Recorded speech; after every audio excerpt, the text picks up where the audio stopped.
প্রায় 9,30,000 কোটি টাকার বাজেট আসতে যাচ্ছে আগামী জুনে, যার রাজস্ব লক্ষ্যমাত্রা নির্ধারণ করা হয়েছে 6,95,000 কোটি টাকা। দেশের ইতিহাসে এখনো পর্যন্ত 5 লক্ষ কোটি টাকাই রাজস্ব আদায় সম্ভব হয়নি। সেই ক্ষেত্রে এত বড় লক্ষ্যমাত্রা কিভাবে পূরণ হবে সেটি নিয়ে আসছে প্রশ্ন। তারপরেও সরকার বলছেন অর্থনৈতিক উত্তরণের জন্য এই বড় বাজেট নির্ধারণ করেছেন। বড় কোনো প্রকল্প নয়, বরং অর্থনৈতিক উত্তরণই হবে আগামী বাজেটের মূল লক্ষ্য। এ বিষয় নিয়ে আজ ওয়ান নিউজের মুখোমুখি হয়েছেন রাজস্ব বোর্ডের সাবেক চেয়ারম্যান ডক্টর মোহাম্মদ আব্দুল মজিদ এবং আপনাদের সাথে রয়েছে আমি রিয়াজ সেজান। স্যার, স্বাগত জানাচ্ছি। স্যার, একটা বড় বাজেটের দিকে আবারও হাঁটছি। আমরা গেল বাজেটও খানিকটা কমিয়ে এনেছিলাম, কিন্তু তারপরও আমরা সেই লক্ষ্য পূরণ করতে পারিনি। এখন আবারও একটা বড় বাজেটের দিকে দেশ যাচ্ছে। আসলে কিসের উপর ভিত্তি করে আমরা এই ধরনের বাজেট প্রস্তাব করছি? আপনি যেমনটি প্রারম্ভিকই বলতেছিলেন আর কি, যে আমাকে একটি অচল অর্থনীতিকে সচল করতে হবে এবং অর্থনীতির বাজেটের আকার গ্র্যাজুয়ালি আমরা জিডিপি 25% পর্যন্ত যেতে পারি না বলে যাই না, 18%, 17% এই করি জিডিপির। কারণটা হচ্ছে আমি গতবার যা করেছি তার উপরে ভিত্তি করে আমাকে একটা প্রোগ্রেসে রাখতে হবে, আর নইলে আমি পিছিয়ে যাব। দ্রব্যমূল্যের সাথে ঠিক করে আমি পিছিয়ে যাব। সুতরাং আমাকে বাইরে উপরে রাখতে হবে, প্রথম প্রশ্ন বড় করার। দ্বিতীয় কারণ হচ্ছে আমাকে অচল অর্থনীতিকে সচল করতে হবে। সুতরাং এই অর্থনীতিতে আমার বেশ কিছু পাবলিক সেক্টর থেকে, গভর্নমেন্ট থেকে প্রণোদনা বলি বা যেভাবে বলি আমাকে তোলার জন্যে, যেমন গতকাল বাংলাদেশ ব্যাংক বলেছে তারা একটা বড় ধরনের অ্যামাউন্ট তারা ইনজেক্ট করবে। এটা করতে হবে কেন? কারণ ইকোনমিকে চালু করতে হবে। ইকোনমি চালু হলেই রেভিনিউ আসবে। এখানে আমরা একটা ডিকোটমিতে থাকি সাধারণত, যে রেভিনিউ হলে আমি ব্যয় করতে পারবো, অথবা আমি এত ব্যয় করবো আমার তাহলে এই ধরনের রেভিনিউ লাগবে। এখানে কথাটা হচ্ছে অন্যভাবে মিলাতে হবে। ডিম আগে না মুরগি আগে, এখানে এই থিওরি এখানে এখন এই মুহূর্তে বাংলাদেশে কাজ করবে না এই জন্যই যে আমার আগে দরকার মুরগি, মানে আমার ইকোনমি, তারপর সে ডিম পারবে। আমি ডিমের প্রত্যাশায় আমি আগেই ডিম চাইলাম, মুরগি বেঁচে নাই, এটা হবে না। সেই কারণে বাজেটটা বড় হচ্ছে, এটা গ্র্যাজুয়ালি বড় হচ্ছে। গত বছর রিভাইজ বাজেটে যে কমানো হয়েছে এটা বাস্তবতা, এবারেও হয়তো বাস্তবতা হবে। কিন্তু পার্থক্য হচ্ছে যে অতীতের যে বড় বাজেট সেটার ভিতরে বহু সাপ পোকা ব্যাঙ ছিল, মানে দেখভাল নাই, 4 টাকা জিনিসটা 25 টাকা দেখিয়ে খরচ করতে পারবো না জেনে, তারপরে এদিক ওদিকে মানে সুশাসন বলতে যা বলে, জবাবদিহিতা যা বলে সেগুলো ছিল না। এবারে যেটা প্যারাডাইম শিফট হবে, বিষয় হবে যে বাজেট আমি দেব সেটা যেন ন্যায্যভাবে ব্যয় হয়। ব্যয় না হলে তো ইকোনমিতে উপকার হবে না। তো সেই জন্যই আমি প্রবৃদ্ধির স্বার্থে আমার বড় বাজেট করতে হচ্ছে। এরপরে আপনার দ্বিতীয় প্রশ্ন যেটা, যে রেভিনিউ টার্গেট এত করা হচ্ছে কেন? রেভিনিউ টার্গেটটা করতে হচ্ছে কারণ আমার একটা সিস্টেম আছে, যা ব্যয়ের বাজেট হবে তার থেকে ম্যাক্সিমাম 5% আমি ডেফিসিট দেখাতে পারবো। দেখাই থাকি, এটা কি বলে IMF-এরও সত্য। তো সেই জন্যই ওখান থেকে 5% আপনার ব্যয়ের যে বাজেট তার থেকে 5%কে একটা গ্যাপ রেখে বাকিটা NBR দিতে হবে। ও পারবে কিনা পরের বিষয়, কিন্তু এটা ম্যাক্রো ইকোনমিক ম্যানেজমেন্টের জন্যে এটা ওর দেখাতে হবে। এখন প্রশ্ন হচ্ছে যে ও এটা পারবে কিনা। যেমনটি আপনি বললেন 5 লাখ টাকার উপরে কোনো সময় পারেনি, এটা তাকে এখন পারতে হবে। এই জন্যেই ইকোনমিতে দেখা যাচ্ছে যে কর জিডিপি রেশিও 7 বা 8-এর ভিতরে ঘুরছে, অর্থাৎ এটা হওয়ার কথা 15। তো তার মানে হচ্ছে এই ইকোনমিতে অর্থ আছে, মানুষের কাছে অর্থ আছে, সে ট্যাক্স দিচ্ছে না, বা অথবা আমি নিতে পারছি না বা নেওয়া যাচ্ছে না, এই জায়গাটাই হিট করে। আমরা বলছি যে ডিজিটালাইজেশন করব, বিশেষ করে রাজস্ব আদায়ের ক্ষেত্রে, এবং বলছি ব্যাংক হিসাবে কার কত আছে সেইটা ধরনের একটা ব্যাংকের লেনদেনের উপর নির্ভর করে সরকার রাজস্ব আদায় বাড়াতে চাচ্ছে। কিন্তু এই ডিজিটালাইজেশনের গল্প তো আমরা সেই অনেক আগে থেকে শুনছি, শেষ পর্যন্ত ওটা হচ্ছে না। মানে কেন এটা এত ধরনের প্রযুক্তি ইন্ট্রোডিউস করেও আমরা মূল লক্ষ্যে পৌঁছাতে পারছি না? 3টা কারণে কেন দেরি হচ্ছে, কি হচ্ছে। আমি একটা লেখা দিয়েছি বণিক বার্তায়। ওখানে আমরা যে একটা কমিটি করেছিলাম না, সংস্কার কমিশন, আমি তাদের ছিলাম, সদস্য ছিলাম। আমরা ওখানে আইডেন্টিফাই করেছি যে কেন এত বিলম্ব হচ্ছে। 1990 সাল থেকে এই পর্যন্ত অন্তত 15টা প্রকল্প নেওয়া হয়েছে, এবং ওয়ার্ল্ড ব্যাংক বা বিভিন্ন লোকের গাদা গাদা টাকা দিয়ে কিন্তু একটা প্রকল্প শেষ হয়নি। একটা প্রকল্প হলো, আরেকজন এসে আবার নতুন করে শুরু করেছে, কন্টিনিউইটি ছিল না, ছিল না। এটার কারণ হচ্ছে যার কাছ থেকে আমি টাকা নিচ্ছি সে শর্ত দিচ্ছে এই লোকের কাছ থেকে নিতে হবে কাজ, ভেন্ডর অমুক অমুক, এটা স্বাভাবিক, তার নিয়ম অনুযায়ী সে তো বলবেই।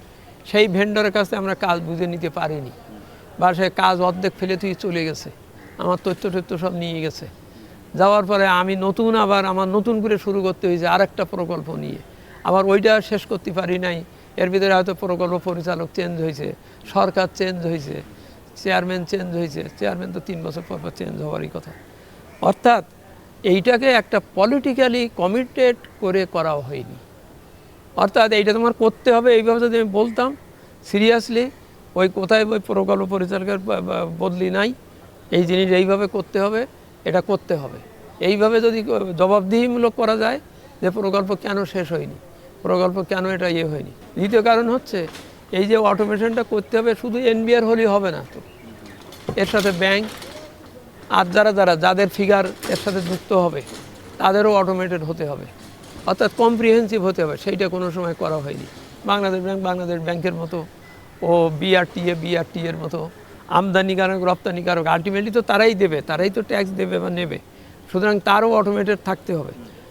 প্রায় বারবার বলা হয়েছে, এফবিসিআইকে বলা হয়েছে যে আপনি প্রাইভেট সেক্টরের জন্য আপনি একটা অটোমেশনের করেন, অর্থাৎ এদেরকেও আপনি অটোমেটেড করেন, না করলে সেই এনবিআর সার্ভারের সাথে হচ্ছে না। অর্থাৎ একটা কম্প্রিহেন্সিভ দৃষ্টিতে নেওয়া হয়নি, পার্ট করা হয়েছে, যার জন্য এটাই ইন্টিগ্রেটেড হয়নি।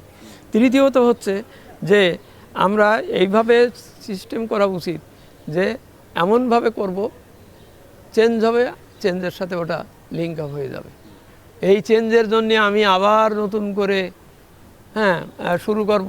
এইটা বলছে যে একটা আইডি কার্ড থাকবে এবং ওই আইডি কার্ডের মাধ্যমেই তার ট্র্যাক রেকর্ড হিসাব করা হবে। যেমন আমাদের এনআইডি কার্ড কত ভালো ভূমিকা পালন করছে না, এনআইডি কার্ড করতে আমাদের কদিন লাগছিল। ভবিষ্যৎ হোক নিরাপদ, বিনিয়োগ হোক বিশ্বস্ত, আর আমার পছন্দ সল্ট বে। ওয়েলকাম টু সল্ট বে। 2008 সালে কম্প্রিহেন্সিভ একটা কার্ড সিস্টেম থাকলে সব তথ্য সবার কাছে আছে। ব্র্যাকেটে 3 খ, কত বললাম এই পর্যন্ত, 3 খ হচ্ছে আমার আন্তরিকতা থাকতে হবে।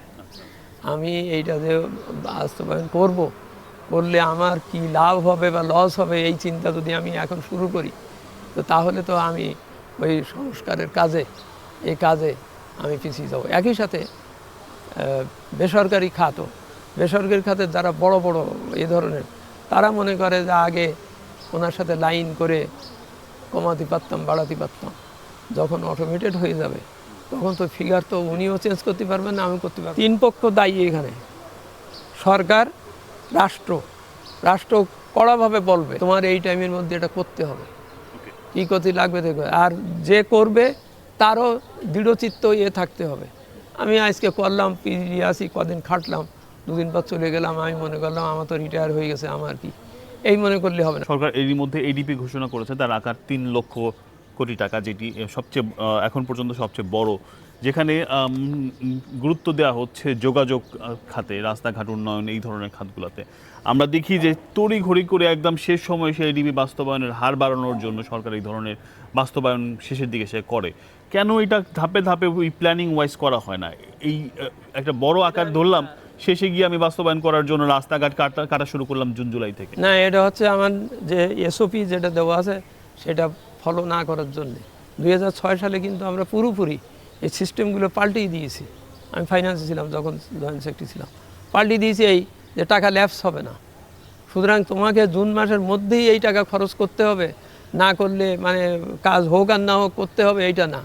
বলা হয়েছে 3 বছর মেয়াদি কিন্তু আমাদের বাজেটের এখন সিস্টেম, যে একটা প্রকল্পে 75 কোটি টাকা, প্রথম বছর 25, মাঝখানের বছর 25, পরের বছর 25। এখন প্রথম বছর দিয়ে তার কাজ শুরু করতে দেরি হতেই পারে। প্রথম বছর সে পারলো না, হয়তো 10 পারলো। আগের টেন্ডেন্সি ছিল এই 25 আমার এইবারেই যেভাবে খরচ করতে হবে, নইলে এটা হারিয়ে যাবে, এটা আমি পাবো না। ওই নতুন সিস্টেমে, ত্রিবার্ষিক সিস্টেমে আমরা বলে দিয়েছি না, তোমার এই 25-এর ভিতরে তুমি যে 10 করে থাকো, বাকি 15 পরের বছর তুমি পাবা, এটা কন্টিনিউ করবে। এই 5 বছর মেয়াদ আমি এর ভিতরে এটা করতে চাই, এইটা করলে হবে না। জাতীয় পলিসি, गवर्नमेंट में गो गवर्नमेंट में काम, ऑफिसर में गो ऑफिसर में काम, বাট আমার প্রকল্পের শিডিউল আমার প্রকল্পের এই অনুযায়ী চলতে হবে। দর্শক, চলছে ওয়ান নিউজের মুখোমুখি, একটা বিরতি নিচ্ছি, সঙ্গে থাকুন।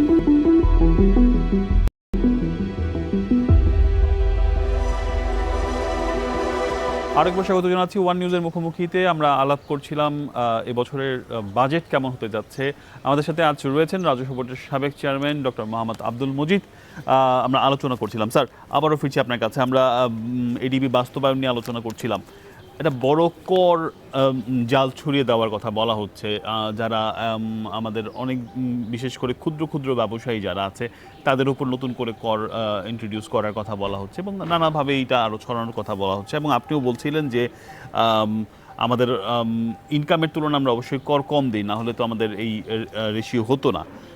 কিন্তু আমরা মূল্যস্ফীতি যেভাবে কমাতে চাচ্ছি প্রায়, সেইখানে এই যে নতুন করে কর ইন্ট্রোডিউস করা, এটা আসলে পুরো জাতীয় অর্থনীতিতে এটার প্রভাবটা কেমন পড়তে পারে? না, এখানে জিনিসটার কিন্তু ভুল বোঝাবুঝি আছে। আয়কর বাড়ানো আর ওই যে ভ্যাট বা শুল্ক বাড়ানো দুই জিনিস। আয়কর বাড়বে যদি আপনার আয় হয়, আপনি বাড়তি আয় দেবেন, এটার সাথে আপনার ব্যবসার কোনো ব্যাপার না, কারণ বা জিনিসপত্রের মূল্যের ব্যাপার না। আপনি তো ব্যবসা করবেন, আয়করের হিসাবটা হবে আগামী বছর, হ্যাঁ, এটার ব্যাপারে। এখানে যেটা বাজারের উপর প্রভাব পড়বে, জনগণের জিনিসের দামের উপর প্রভাব পড়বে শুল্ক বা ভ্যাট, এইসব জায়গায়। এখানে দেখতে হবে ভ্যাট আমার ওই লোকেরা দিচ্ছে, সকলে দিচ্ছে, সেই ভ্যাটের টাকা আমার খাজানচিখানাতে আসতেছে না, এই জায়গায় আমার নজর দিতে হবে। আমি কিন্তু ভ্যাট পাচ্ছি বা নিচ্ছে কেউ, কিন্তু সেই ভ্যাট জমা দেওয়া হচ্ছে না। টাকাটা ভ্যাটটা যাতে জমা হয় ওখানেই আমার খবরদারিটা খুব বড় করতে হবে, করলে ওই ভ্যাট দিচ্ছে যে এটা কষ্টের কিছু হবে না। কিন্তু শুল্কতে হচ্ছে কি, আমি একটা আপফ্রন্ট একটা জিনিসের উপর একটা শুল্ক বাড়িয়ে দিলাম, দিলে জিনিসের দাম বেড়ে যাবে, স্বাভাবিক। এখানে আমার দৃষ্টিভঙ্গি এটি হবে। এবারে বাজেটে এটাই, এই দর্শনটা করা হচ্ছে যে আমি ওই জিনিসের শুল্ক বাড়াবো না যেটা সরাসরি যেয়ে ওই দামের উপর যেয়ে প্রভাব পড়ে। সেখানে আমার এমনভাবে সিস্টেম করতে হবে, আমি এখানে শুল্ক বরং কমাই দেব, দিয়ে আমি চাবো যে জিনিসটা বিক্রি হোক, সস্তায় হোক, ওর ক্রয় ক্ষমতার ভিতরে থাকুক। ভবিষ্যৎ হোক নিরাপদ, বিনিয়োগ হোক বিশ্বস্ত, আর আমার পছন্দ সল্ট বে। ওয়েলকাম টু সল্ট বে। ও ক্রয় ক্ষমতার ভিতরে থাকলে, ও কেনাবেচা করলে তখন আমি ভ্যাট পাবো। অর্থাৎ আমাকে ভ্যাট পাওয়ার ব্যাপারটাকে এবং হিসেবে নেওয়ার ব্যাপারটাকে নিশ্চিত করতে হবে।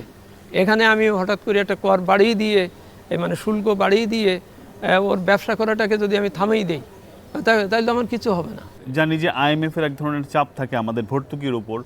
এই বছর গত 2-3 দিন আগে একটা প্রোগ্রামে অর্থমন্ত্রী বলছিলেন যে IMF এর নিয়মে আমাদের অর্থনীতি চলবে না, আমাদের অর্থনীতি চলবে আমাদের নিয়মে।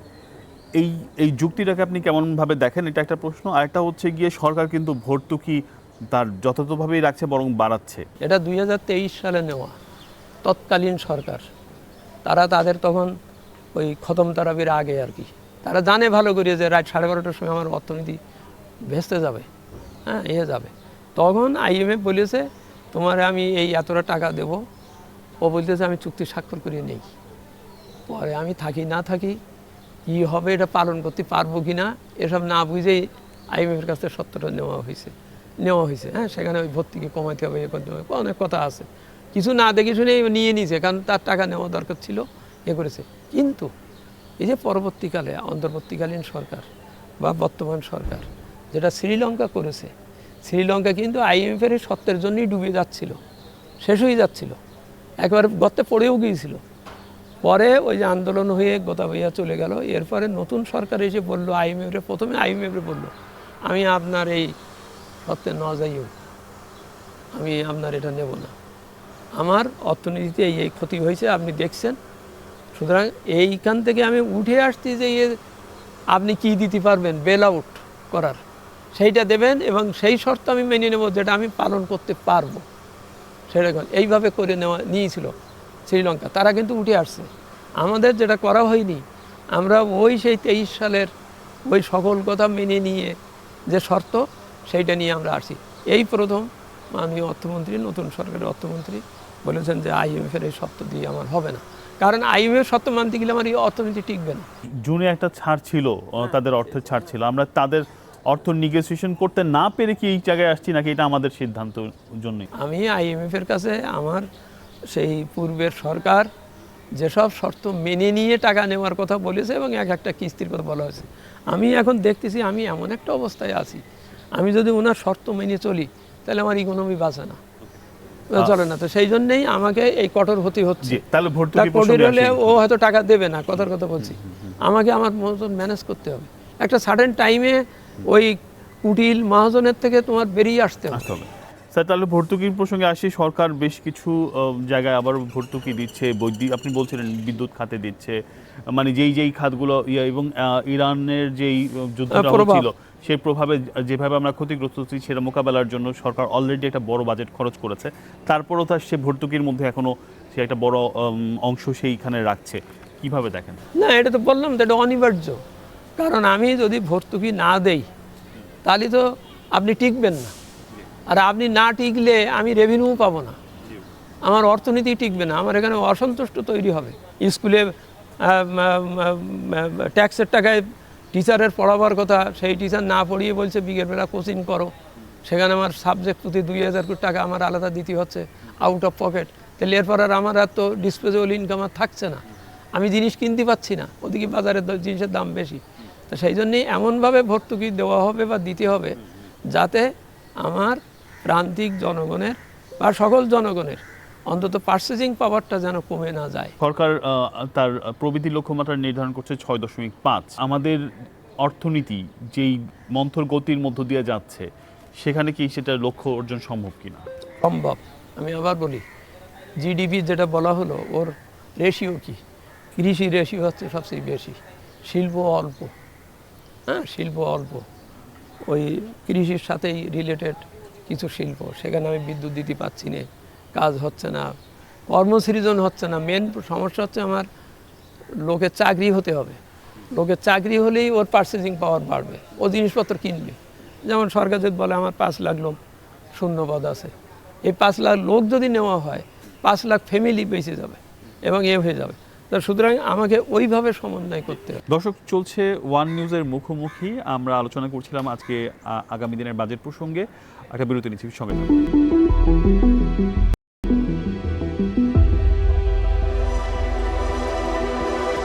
আরেকবার স্বাগত জানাচ্ছি ওয়ান নিউজের মুখোমুখিতে। আমরা আলোচনা করছিলাম বাজেট প্রসঙ্গে। আমাদের সাথে রয়েছেন রাজস্ব বোর্ডের সাবেক chairman doctor Mohammad Abdul Majid. Sir, আবারও স্বাগত জানাচ্ছি। আপনি বলছিলেন কর্মসংস্থান নিয়ে বিরতির আগে। আমরা জানি যে নতুন করে একটা খাতকে সরকার ইন্ট্রোডিউস করতে যাচ্ছে, যেটি হচ্ছে সৃজনশীল অর্থনীতি, যেখানে আমরা বলা হচ্ছে বিভিন্ন উপজেলায় একটা ক্রিয়েটিভ হাব করা হবে এবং ওই ক্রিয়েটিভ হাবের মাধ্যমে যারা আমাদের এখন যে আয়ের উৎস, ক্রিয়েটিভ জায়গাগুলো কিন্তু চেঞ্জ হয়ে গেছে। কেউ ব্লগিং করছে, কেউ করছে, কেউ অনলাইনে আয় করছে, অথবা সাংস্কৃতিক ক্ষেত্রে কেউ অবদান রাখছে। এদেরকে সবাইকে এক জায়গায় এনে সরকার নার্সিং করতে চাচ্ছে। আপনি কিভাবে দেখেন? যে আমরা শুধু মনে করি এই কৃষক কজন এরাই বোধহয় আমার ইকোনমির সব কিছু, কিংবা এই যে গার্মেন্ট শিল্প বা এটা ওটা, না, এর বাইরেও আমার বহু জনগণ আছে। এটা খেয়াল রাখতে হবে, আমাদের 70% হচ্ছে আমাদের অনানুষ্ঠানিক খাত, যারা কোম্পানি না, যার কোনো লাইসেন্স নাই, অথচ ইকোনমিতে যারা, যেমন এই যে রিক্সাওয়ালা, ওই যে ইয়েওয়ালা, সবাই। ভবিষ্যৎ হোক নিরাপদ, বিনিয়োগ হোক বিশ্বস্ত, আর আমার পছন্দ সল্ট বে। ওয়েলকাম টু সল্ট বে। সবাই অনানুষ্ঠানিক খাত, তাদেরকেও আমার মূলধারায় আনতে হবে। ওই যে ক্রিয়েটিভ কথাটা বলা হলো, সে কথার কথা অনেকেই শীতল পাটি বানায়, কিন্তু আমি যদি এরকম একটা করি যে একটা গ্রামকে, ভিলেজ গ্রামকে বলি যে তোমাদের এখানে ক্রাফটসম্যানশিপ সব আছে, তোমরা শুধু শীতল পাটি বানাবা, আমি তোমার টেকনিক্যাল নলেজ দেব, ডিজাইন দেব, কোথায় বিক্রি করবার সেই সুযোগটা করে দেব, কিন্তু তুমি উৎকর্ষ সাধন করো। তো তখন হবে কি, ওইটাই ক্রিয়েটিভ আর কি। যে আগে তো বিক্ষিপ্তভাবে করতো, কেউ কারোর খবর রাখতো না, ও জিনিস বানাইতো, ওই যা বানাইতো ওখানে 25 টাকার কাঁথা ওই 25 টাকায় বিক্রি করতো। এইটা না, এটা হবে এইরকম যে তাকে উৎকর্ষতা দেওয়া হবে, তার সুবিধা দেওয়া হবে, তার দেওয়া হবে, ভর্তুকি যদি দিতে হয় তাহলে ওখানেই দেওয়া হবে, দিয়ে ওকে গড়ে তোলা হবে। যেমন আমাদের বহু নাট্য প্রতিষ্ঠান আছে, বহু চলচ্চিত্র জগৎ আছে, এটাকে বিরাট শিল্প, অনেক টাকা। ইভেন এই যে বল খেলা IPL বা ইত্যাদি, একটা শিল্প, কিন্তু এটা বিরাট অর্থনৈতিক কর্মকাণ্ড হয়। এগুলোকে যদি আমি একটা সিস্টেমেটিকের ভিতরে আনি, সমস্ত নাট্যজন গোষ্ঠীকে যদি আমি এক জায়গায় করি, শিল্পকলা একাডেমির থ্রু দিয়ে হোক আর যে হোক, তাকে যদি আমি লাইসেন্স দিয়ে বলি তোমরা সবাই আসো, অর্থাৎ আমরা এক একটা সেক্টরকে, ক্রিয়েটিভ সেক্টরকে স্পেসিফিক করে তাকে প্রণোদনা দিয়ে হোক, সাহায্য করে হোক, ওকে গড়ে তুলতে হলে সকলকে একটা ধারায় আনা যাবে। অনেক কিছুই নতুন ইন্ট্রোডিউস হতে যাচ্ছে এবং আপনিও কম বেশি এই সুপারিশ মালায় ছিলেন স্যার। আর নতুন কি এবার বাজেটে আসতে যাচ্ছে স্যার? 76 সালের দিকেই কিন্তু এই খাল কাটা কর্মসূচিটা নেওয়া হয়েছিল। কারণটা ছিল সেই সময় খেয়াল করতে হবে, কারণ আমরা তখন জানতাম ফারাক্কা আমাদেরকে বিরাট ক্ষতি করবে, পানি দেবে না, পানি পাবো না। অথচ আর আমার নদী খাল বিল ওই পানি না আসলেই কিন্তু নাব্যতা হারিয়ে যায়, শুকিয়ে যায়, চর পড়ে, এ পড়ে। সেখানে যদি আমি আমার যত খাল বিল নালা নদী নালা আছে এগুলোকে যদি আমি খনন করে যদি পানির প্রবাহ নিজেই যদি করতে, এই যে এখন আমরা গঙ্গা ব্যারেজের কথা বলছি, পদ্মা ব্যারেজের কথা বলছি, আমাকে একটা পানি আধার তৈরি করতে হবে, পানির আধার তৈরি করতে হবে, পানির প্রবাহ তৈরি করতে হবে, পানি যেন বাধা না পায়, কারোর জমি যেন বেদখল হয়ে যেন ওখানে বিল্ডিং না তৈরি হয়ে ওঠে, পানির পথ বন্ধ করে দিয়ে এইগুলোকে ঠিক করতে পারলি, পানির স্রোতধারাকে ঠিক করতে পারলি, ওই বুড়িগঙ্গার পানির গন্ধও চলে যাবে, সব কিছু ঠিক হবে। আমার খাল বিল যদি শুকিয়ে যায় তাহলে আমার জীববৈচিত্র্যের উপরে কি প্রভাব পড়ে সেটা তো আমরা এখনই দেখছি। এই জন্যই যে ওই খাল কাটা, তারপরে ওই যে আপনার ওই যে ফ্যামিলি কার্ড বা কার্ড, এই কার্ড দেওয়ার উদ্দেশ্য হচ্ছে একটা ফ্যামিলির পারচেজিং পাওয়ার ফিরিয়ে দেওয়া। অর্থাৎ ও আগেই এই টাকায় পাইতে হয়তো 14 জনের হাত ঘুরিয়ে আসতো, অর্থাৎ এখানে একটা সুশাসন ফিরিয়ে আনা। ডাইরেক্ট একটা কার্ড দিলে ওই কার্ডের থেকেই উনি সব টাকা সরাসরি সিস্টেমের ভিতরে যাবে, ওই কারণে কোনো দলিল দালাল বা এটা হবে না। সামাজিক নিরাপত্তা, এই ধরনের নিরাপত্তার জন্য তো বেশ কিছু উদ্যোগ নিয়েছে কৃষক কার্ড, ফ্যামিলি কার্ডের কথা নিতে হবে, কারণ সামাজিক নিরাপত্তাই তো হচ্ছে আমার ইকোনমির একটা বড় অংশ জনগণের। গভর্নমেন্ট বলছে যে আমরা দুর্নীতি কমিয়ে, আগে যেই ধরনের বড় মেগা প্রজেক্টের মেগা দুর্নীতি হতো সেগুলো কমিয়ে যেই টাকাটা আমার হাতে থাকবে সেটা আমি সত্যিকার অর্থে ব্যয় করব। এই যে সরকারের কথা, এটি কি বাস্তবায়ন সম্ভব কিনা, কিংবা আমাদের সরকার হয়তো চাচ্ছে কিন্তু যারা এটা বাস্তবায়ন করবে সেই তন্ত্র সেটার জন্য রেডি? সুশাসনটা আনতে হবে সকল পর্যায়ে, সকলভাবে। এটা খুব সহজ কাজ না, এটা খুব কাজ না যে বললাম আর হয়ে গেল, এর জন্য সময় লাগবে। কিন্তু আমার এই সুশাসনের দিকে পথে আমাকে এগুতে হবে, আমার এটা শুরু করতে হবে।